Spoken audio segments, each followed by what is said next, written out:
Fulakoranga namatirikatini afurama anga fayajete namanini arkama fudi nagale fagumat kadawa kale yofet impaga manumat nam kufawanga achfagotu bagat ufile yongufatu afankan kikabat namatifatu anga achfagotu bagat ufile yo atifatu afan COVID-19 baasa baranaa barri dabre barri 2019 tottuunuun hawween dabarre sodaa bir'annoo gaddaa fi gadadoof nu qaadime baasa dur hin jirre dhukkuba haaree addunyaan argitee hin beeyne kan mooxannoo ittiin qabne kan dawaas malaas harkaa ittiin qabneef dabarsee nu kenne COVID-19 jaaniin dhukkuba baasaa dhukkubni haareen kun biyya chaayinaa kutaa obeen magaalaa wuhan jaaniinitti mudde 31 bara 2019tti mul'ate jechuun gabaasan akka saajaa malee dhimma gaafas dura xiqqoo bubbulee fakkaata warri chaayinaa dafanii dhaabbata tika fayyaa addunyaatti hin himne ilmi namaa tokko tokkoon kudhaniin dhibbaan kumaan guyyayyurraa du'uu eegale booda himuuf dirqaman biyyoonni addunyaa badhaadhoon qaroomaan tarkaanfatoo ta'anilleen achumatti jechuu bira dabru dadhaban ganamaan fuula itti deeffatanii mala ittiin jalaa malatanii ummata ofiitis ittiin eewalan barbaaduu ni waakkatan karoonaan daangaa chaayinaa keessatti hornagameeti hafaaseehan daangaa cabsuun biyyayyutti faca'e osoon bubbulin biyyoota ollaa chaayinaa itti aansee awurooppaa fi ameerikaa afrikaa fi addunyaa idilee waliin ga'e COVID-19 vaayirasii irraa namatti dhufa vaayirasni tunis shanyiidhaan koronaa yoo taatu maqaan isiitiis SARS-CoV-2 jedhaniin dhukkubni kun arra umrii baatii 4 qofa qaba haa ta'u ammoo hamma ammatti nama miliyoona 4 caalu faalee nam 300 caalu galaafatee jira namni 900 caaluus irraa dandamatan asxaaleen dhukkuba kanaa dhukkubbii mataa laydaa qufaa goggogaa haxxisoo furrii yaasuu hafuurii namatti ciccituu harganuu faadha walumaa galatti dufkaka yookiin influenza barayyuu dhufu fakkaata kuni namoota faalaman keessaa muraasa qofarratti mul'ata warra faalaman keessaa 50% humaatu ofirratti hin arkan faalamuu isaaniitu hin beekan 30-40 dhukkuba laafaa akka dufkakaa qofa qabaatan 10-20 asxaa dufkakaa xiqqoo cimaa ta'e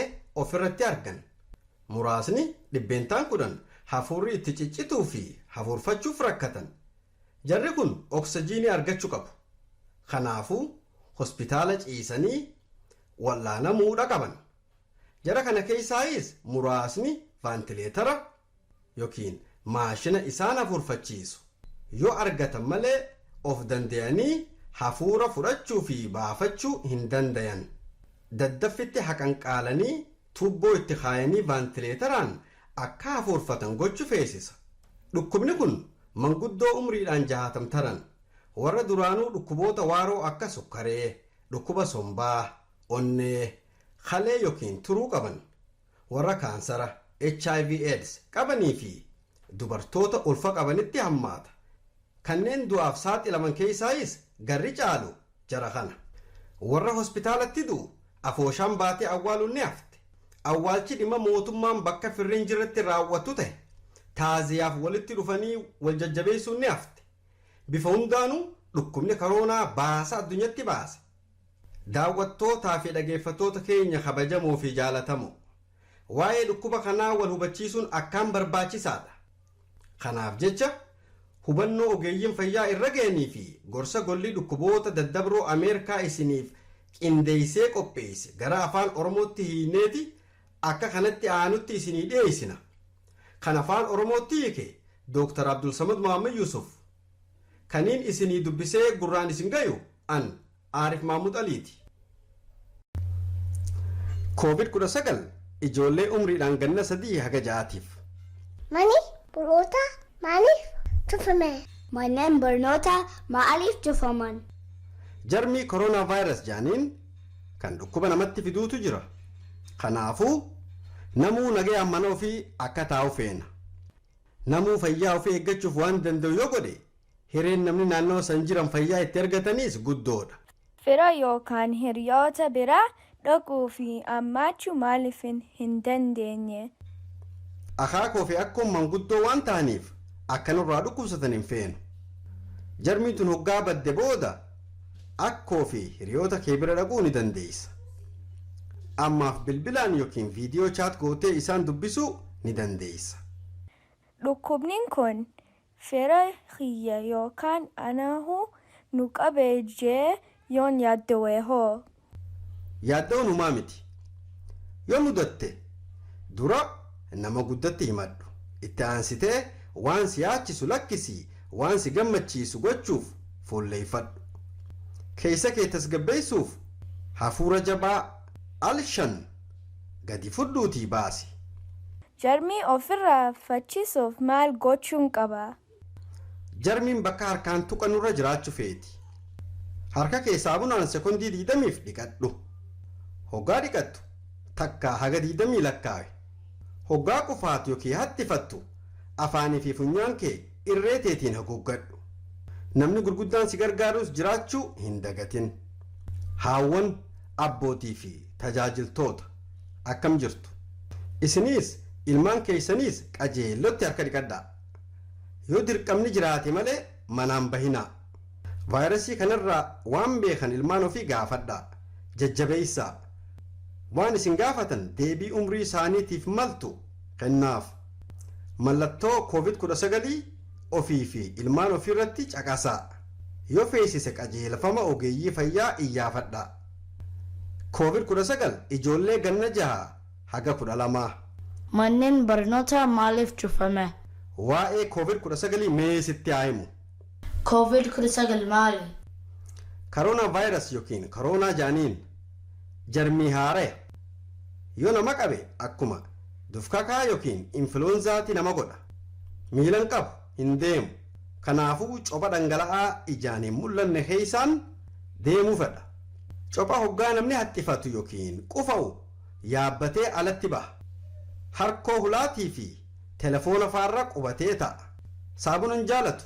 Harka kee hoggaa dhiqattu ni bada. Dooktaraa fi saayintistoonni baay'een dawaa koronaa argachuuf carraaqaatii jiran. Hammasuu ati jarmi faccis ta'e kan garjaletti tarreeffaman kana gochuun sirriidha. Nyaachuu kee dura yoo fuula tuqattee fi sagaraa seentee hoggaa baatu harka dhiqadhu.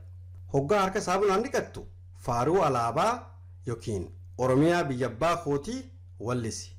Hoggaa qufaatu yookiin hattifattu afaanii fi funyaan kee irree teetiin haguuggadhu. Manuma taa'i hiriyoota kee waliin telefoonaan yookiin intarneetiin dubbadhu. Waan haadhaa fi abbaan kee si ajajan raawwachuudhaan isaan gargaari. Waan gaafachuu feetu nama guddaa ati itti amantu gaafadhu.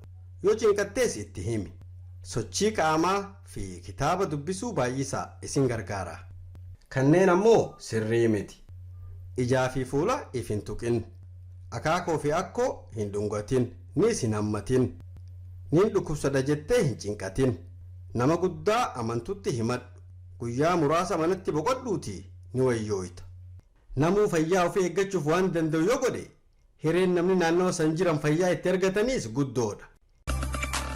Fulaa kooraa hanqadhu namatti riiqatini afur namaa hanqadhu fayyaa jettee namaniini harka maami fuudhin nagalee fagumatti kadhaa waaqaallee yoo feete hin dhagaa manumatti nam quufaa hanqadhu achi fagottu bagadhu ufillee yoo quufaatu afaan kan kee qabadhu nama xiiffattu hanqadhu achi fagottu bagadhu ufillee yoo xiiffattu afaan.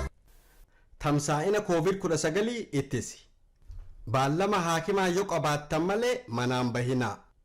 Dhukkubsatoo fakkaachuullee baatan tarkaanfii jahannama biraarraa fagaadhaa. Manaa bahuu laalchisee ajaja mootummaan kenne hubadhaa. Nyaata nyaachuu fi qopheessuu keessan dura akkasumattis haxxifachuu, qufa'uu, furrii fudhachuu yookiin hoggaa alaa galtan harka ofii sekondii 20f saabunaa fi bishaaniin dhiqadhaa. Saabunaa fi bishaaniin dhiqachuu yoo hin dandeenye sanitaayizara alkohoolii yoo xiqqaate dhibbeentaa 60 qabutti fayyadamaa. Ija, funyaanii fi afaan tuttuqachuu lagadhaa. Jarmiin tuni waan irra qubatte tokkorra bultii hedduu turuun ni mala. Wanneen akkasii yoo tuqattanii ija, afaan yookiin funyaan of tuqtan faalamuun keessan ni mala. Waan yeroo hedduu harki tuttuqatu qulqulleessaa. Telefoona harkaa, furtuulee, remoota TV, qabantaa hulaa kan kana fakkaatan bulbula yoo xiqqaate alkoholii dhibbeentaa 70 qabu yookiin addeessaa biliich bishaan buleeffameen qulqulleessaa. Hoggaa qufaatuu fi haxxifattu afaanii fi funyaan kee sooftiidhaan yookiin irreeteetiin haguuggadhu. Vaayirasni koronaa hunda caalaa copha namni faalame hoggaa qufa'u yookiin haxxifatu alatti biifamuun tamsa'a. Akkaataa ofii fi warra sitti jaboo ta'an itti eedu yaadi. Manguddoonnii fi warroonni dhukkuboota waaroo qaban nama hundarra saaxilamoo waan ta'aniif akkaataa itti of eegan haakima gaafachuu qaban. Yoo mudannoon dhalatte eenyu akka qunnaman tarreessi. Warra keessaa namni dhukkubsate bakka itti kophu taa'u yookiin umneeffamu qopheessi. Odeeffannoo argachuuf marsaaritii yookiin weebsaayitii CDC iyyaafadhu. Akkani dhoorkaa miti. Mana haakimaa dhaquuf malee manaan bahin. Yoo sitti cime naannewaawwan bilbiladhu. Harka kee bishaanii fi saamunaan xiqqaattu sekondii 20 dhiqadhu. Yookaan sanitaayizarii alkool yoo xiqqaatte dhibbeentaa 60 qabuun qulqulleeffadhu. Yeroo qufaatuu fi haxxifattu afaanii fi funyaan kee haguuggadhu.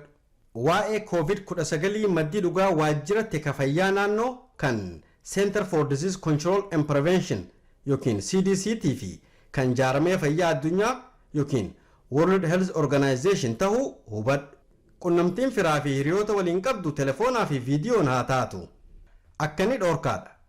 Haajaa si baaftu qabaattu malee manaan bahin tuutarraa fagaadhu. Yoo dhukkubsatte yookiin dhukkubsataa tajaajiltu taate malee haguuggii afaanii yookiin maask, haguuggii harkaa yookiin gloves meedikaalaa hin uffatin. Shanacha yookiin harka qullaa keetitti hin qufa'in. Madda dhugoomni hin mirkanaa'in irraa hin odeeffatin. Koroonaaf wal saaxiluu waan maltaniif firaa fi hiriyootatti hin dhaqinaa. Fulaa kooraa hanqadhu namatti riiqatini afuur namaa hanqadhu fayya jettee namaaniini harka maame fuudhin nagalee fagumatti kadhaa waaqaallee yoo feetu hin dhagaa manumatti nam quufaa hanqadhu achi faagottu baqadhu ufillee yoo quufaatu afaan kan kee qabadhu nama xiiffattu hanqadhu achi faagottu baqadhu ufillee yoo xiiffattu afaan. Waa'ee COVID-19 fi ati. COVID-19 maali? COVID-19 dhukkuba daddabraa qaama hafuurfannooti. Dhukkubni kun vaayirasii koronaa qaccee haaree biyya Chaayinaa Wuhaanitti argameen faalamuurraa namatti dhufa. Akkamitti daddabra? Namarraa namatti dabra. Copha namni faalame hoggaa haxxifatu yookiin qufa'u gadi yaa'u meetira 2 gad itti dhiyaattee yoo hafuurfatte qaama si seena. Waan cophni sun irra qubate harkaan tuqattee harkuma sun afaan, funyaan yookiin ija ofii yoo tuqatte sitti dabra. Keessaafuu bakka namni hedduun tuttuqatu harkoo hulaa, lakkoofsa eleveetaraa, telefoona harkaa, maqala dukkaanaa fa'a. Naqabuun ni malaa laata? Haalaan armaan gadi yoo mudatte si qabuun ni mala. Nama COVID-19 qabu walii yoo jiraatte, nama COVID-19 qabu yoo tajaajilte, nama COVID-19 qabu yoo tuqataan wal qunnamte, waan vaayirasii suniin faalame yoo tuqatte, keessaafuu dhiheenyatti yoo imaltee galte, ogeessa fayyaa yoo taate yookiin bakka namni COVID-19 qabu jiraatu yoo dheeyte qabamuuf ni malta. Dandeettiin qaama keetti yoo darratte, dhukkuboota waaroo akka dhukkuba onnee yookiin dhukkuba sombaa akka Chronic Obstructive Pulmonary Disease yookiin COPD yookiin asthmaa yoo qabaatte yookiin umriidhaan 60 tarte dhibee bifa cimaadhaaf saaxilamuu malta. Asxaaleen COVID-19 maali? Asxaaleen baay'ee mul'atan. Qufaa goggogaa, laydaa, hafuurii namatti ciccituu. Asxaaleen takkee mul'atan. Dadhabbii, foon, lafee, laagaa fi mataan kaalachuu. Namni qabame asxaalee ibsaman akkayyutti wal keessa himachuu malan. Namni baay'een garuu wahuu hin himatu yookiin asxuma lallaaftu himatan. Xifaa hamtuun vaayirasii kun namarraan gahu maali? Hafuurri namatti ciccituu, sombii, haleen, onneen fashaluu, gariihis du'uun ni mala. COVID-19 influenza irraa maaliin adda? COVID-19 fi influenzaan asxaa gosa tokkoo qaban. Vaayirasni namatti fidan ammoo walirraa adda. Vaayirasni COVID-19 namatti fidu laaftutti tamsa'a. Namatti hammaachuu fi du'a namarraan gayuudhaan mala. Wanni influenza irraa adda isa godhu COVID-19 ammaaf dawaas talaalliis hin qabu. Akkamittiin ifirraa eegee nama biraarraa isa eega? Nama dhukkubsatutti hin dhiyaatin. Waan ittiin tajaajilamuus hin qooddatin. Ija, afaanii fi funyaan tuttuqachuu dhiisi. Hoggaa qofaatu yookiin attifattu wahii haguuggadhu. Ergas qoshaashatti gati. Waan namni tuttuqatu hoggayyuu qulqulleessi. Harka kee saabunaan yoo xiqqaatte sekondii 20 dhiqadhu. Bishaanii fi saabuna dhabdu sanataayizara yoo xiqqaatte 60% alkoolii qabutti fayyadami. Manuma taa'i. Fira waliin jiraattu malee nama biraa biran dhaqin. Yoo na dhukkube maal godhuun qaba? Manuma haakima keetitti bilbili.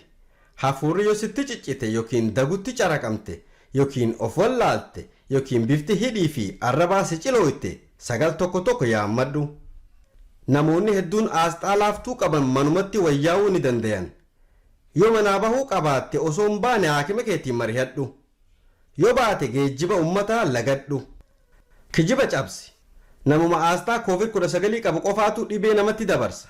Lakkii soba. Dardari xixiqqaan fayyaa qabu hin faalaman yookiin ittiin cimu. Lakkii soba. COVID-19 yoo si qabe yookiin na qaba jettee yoo shakkite maal gochuu qabda? Akkamiin taha laata? COVID-19 yeroo baay'ee laafaadha. Namni fayyaan umriidhaan ganna 60 hin gahin mallattoo dufkakaa yookiin influenzaa fakkaatu. Laayiddaa 104, qufaa goggogaa, dhukkubbii laagaa, dadhabbii qaamaa 7 qabaata. Doktora bira yoomiin dhaqa? Mallattoon tee laaftuu taatu doktora keetitti bilbili. Nama dhukkuba sun qabaachuun malu yoo qunnamtan itti himaa. Doktora keessan tarii eessa deettanii akka laalamtan isinitti hima.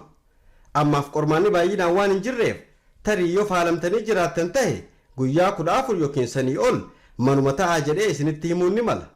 Dhukkubni kun warra umriin 60 taranii fi dhukkuba sombaa, onnee fi kaansara qabanitti hammaata. Ammoo dargaggeeyyii fayyaa qabanilleen mallattoo dhukkuba hammaatee sun qabaachuun ni mala.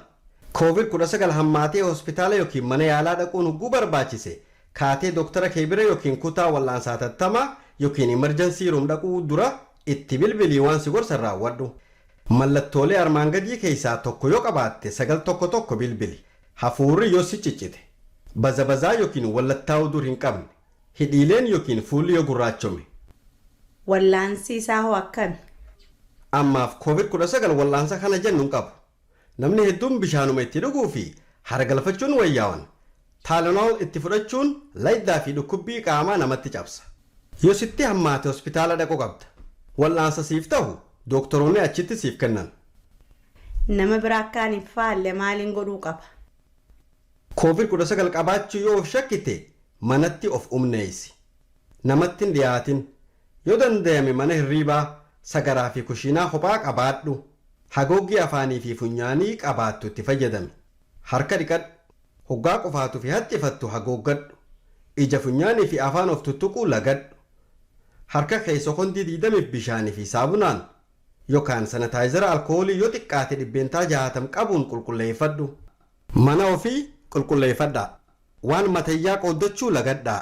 Bakka harki tuttuqu miiza, harkoo hulaa, sagaraa, telefoona, kiiboordii, bakka ifaa irraa shidanii fi dhaamsan guyyayyuu irra deddeebi'aa qulqulleessaa.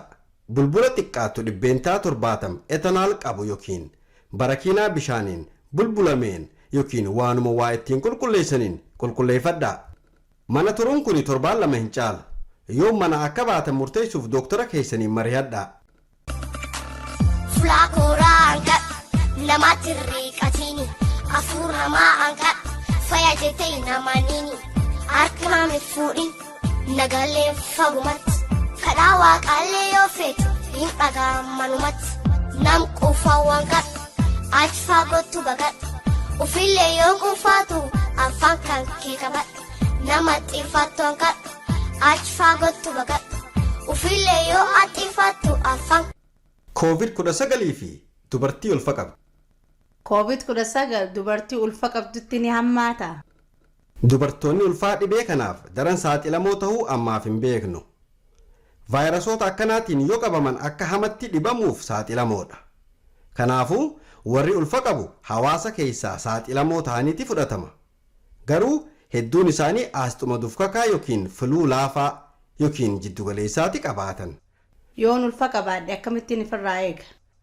Ittismaanni warra ulfa qabu kanuma akka hawaasa maraati. Qajeelfama CDC iyyaafadhu.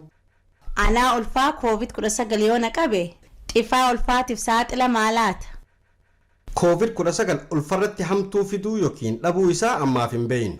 Warra vaayirus koronaa qaccee biraatiin fakkeenyaaf SARS faan qabaman rimeenii irraa bu'uun argameera. Yeroo ulfaa keessaafuu baatilee 3 duraa laydaa hamtuun rimee garaa jiru miidhuun ni mala. Anaa ulfaa yoo na qabe ilmoo na garaa jirtutti dabraa laata? Ammaaf ragaan haadharraa gara ilmoo garaa jirtutti ni dabarti jettu hin jirtu. COVID-19 yoo faalamte erga deessee booda gara daa'imatti akka hin dabarsine of eegi. Fakkeenyaaf daa'ima tuqachuu dura harka dhiqadhu. Weerara koronaa keessa baallama yeroo ulfaatti ilaalamu dhaquun qaba. Haakima keetitti bilbilii waan siin jedhan hubadhu. Kuni haala hospitaalaa sadarkaa fayyaa keetiitii fi ulfa keetii irratti hirkata. Gara hospitaalaa hoggaa deemtu otoobisiin hin deemin. Bakka harkaan namni tuquu lagadhu. Harka kee bishaanii fi saabunaan amma dhiqadhu.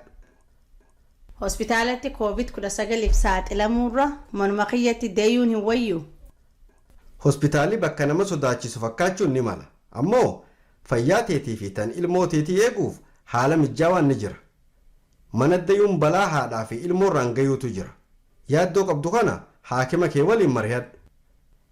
Haakimoonni naa fi daa'ima kiyya tajaajilan jiraatu laata?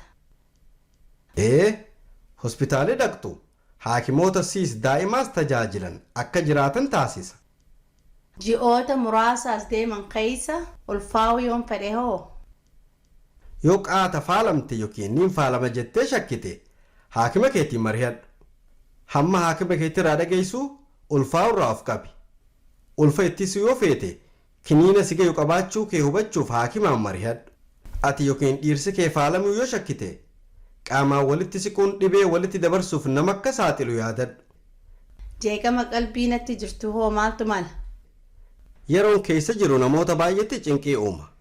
Tajaajilaa fi gorsa jeeqama yookiin cinqii ittiin ofirraa cabsitu hedduutu jira.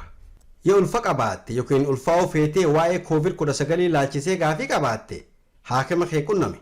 Si gargaaruuf qophaa'oodha. Dhumarratti warra hojii xiqqoo tana dhugoomsuuf hirmaatanii fi kanneen yaadaan nu gargaaran hunda maqaa isaanii dha'uu fi galateeffachuu feena. Dr. Obsaa Hassan, Dr. Abdul Samad Mahamad Yusuf, Aadde Waziira Hassan Ismail, Qeerroo Dursaa Arif Ali, Qarree Hadiyyaa Abdurrahim Abdullahi, Hawwii Arif Ali fi Oromiyaa Arif Ali. Waldayni ogeeyyii fayyaa Oromoo Ameerikaa balaa COVID-19 irraa akka eewalamnu hawwa. Hammasittuu hundi keenya akkaan akka of eegnuun dha'ama. Fulaakooraan kadhu namatti riiqatini afuur namaa hanqadhu fayya jettee namaniini harka nama fuudhin nagalee fagumatti kadhaa waaqaallee yoo feetu hin dhagaammanumatti nam quufaawwan kadhu achi fagottu bagadhu ufillee yoo quufaatu afaan kan kee qabadhu nama xiiffattu hanqadhu achi fagottu bagadhu ufillee yoo xiiffattu afaan